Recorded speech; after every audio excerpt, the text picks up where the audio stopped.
বাবা বলো তো, ইসলাম ধর্মের মূল ভিত্তি কয়টি? মা, ইসলামের মূল ভিত্তি 5টি।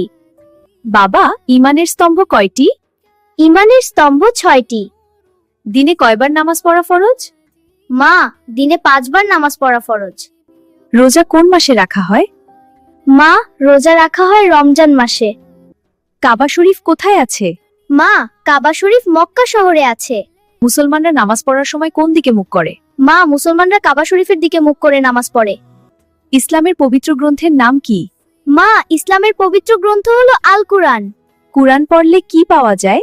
মা, কুরআন পড়লে অনেক সওয়াব পাওয়া যায়। বাবা বলো তো, মুসলমানদের সালাম কি? আসসালামু আলাইকুম।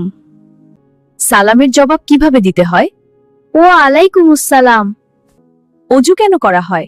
মা, নামাজ পড়ার আগে পবিত্র হওয়ার জন্য অজু করা হয়। বলো তো বাবা, হজ কোথায় করা হয়? মা, হজ করা হয় মক্কা শহরে।